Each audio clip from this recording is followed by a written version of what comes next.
This is my current setup in my basement. It's a Fremo based setup. There's no dedicated space at the moment for the layout. It's just in an open room with the washer and dryer. The first module here that you're looking at is Maplewood.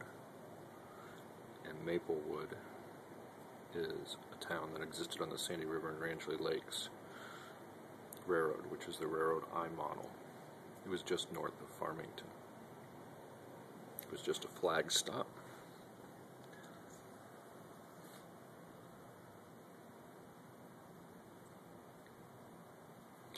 The second section or module we're going to has not yet been decided. It just has general scenery on it. It's flat for now. I will pick a scene eventually to go on it. The engine you see is WWNF number 7, Train and Trooper Import. It's some freight cars that were originally built by Mark Harris. This layout sections are modeled in SN2 for 2-foot gauge modeling in S scale. This third section is inspired by South Strong.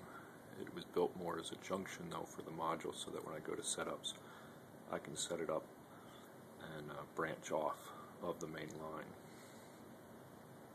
The rail bus you see here is Sandy River and Rangeley Lakes rail bus number 4.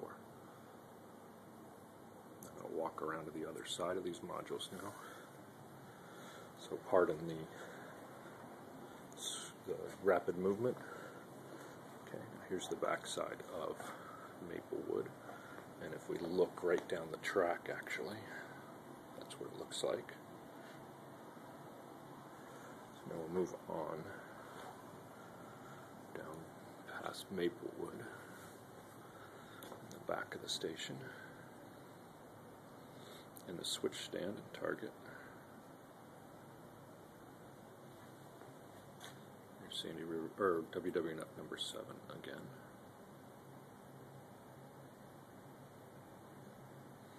What you see down here is, on the right in the fascia, is a push-pull to control the turnout for the junction, and that's a manual turnout underneath using a blue point.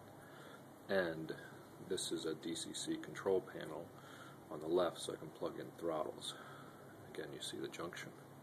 Moving to the left of the junction, we have a 2-section module that consists of the Salmon Hole Bridge, and on out to the left, the approach to the bridge. Salmon Hole was just south. It was a crossing of the Sandy River and was just south of Phillips. The bridge is made from a Central Valley kit, which was extended by 1 extra section. Paul Miklos did much of the work on the bridge. I've repaired the bridge once and still need some more repair work.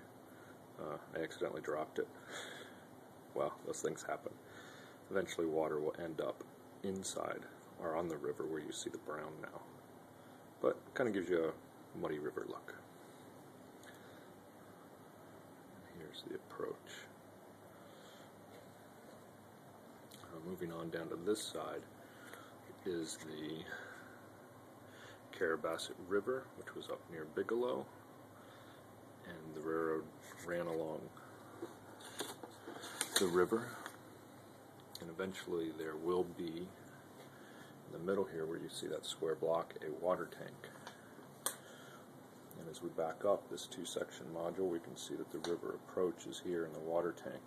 And if we take a look at the prototype photo that inspires this scene, you can see the common look between this scene and what is being modeled. This little bridge here is a little freelance bridge. I have no idea if something like this existed on the Sandy River and Rangeley Lakes, but I have modeled it that way. Again, the waterways need to have their water added, probably magic water or Mod Podge or something of that sort. Then we come to the next section, which is next module, which is 2 sections, and this is the future Bigelow, and the track work is laid out according to Bigelow on the Sandy River and Rangeley Lakes. Bigelow was one of the terminus towns on the Sandy River and Rangeley Lakes in the time that I model, around 1912. Eventually I hope to build sections beyond what you see here that will have the sawmill. Bigelow is a sawmill town. Turntable has been put in. A small 3-stall engine house existed and will be modeled where you see that metal plate area. And then where you see the lumber stack, there'll be a whole row of lumber stacks and some other smaller buildings in this area. And then as we move up into the yard, the track on the left would eventually go to the sawmill, and the track down the middle goes to the sawmill. That is the station. It's a kit from Portland Locomotive Works. That is of the Bigelow station. That kit may be offered again in the near future. The freight house is a mock-up. The building was about 75 feet long, and there were actually 2 of them, and the rear track went to a second one, which I may make a short building to represent that.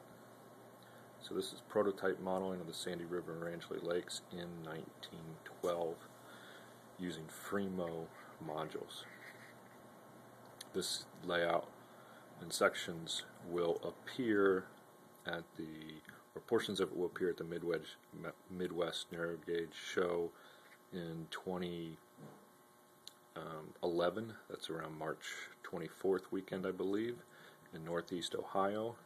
And these sections are also planned to appear at the National Narrow Gauge Convention in Hickory in 2011, and that is September. And I believe that's around the 9th or so. So this is my Fremo work of David Keith. And I've had a lot of help on these from my local modelers. And that would be Paul Miklos, Jim Stewart, and Don Rigling.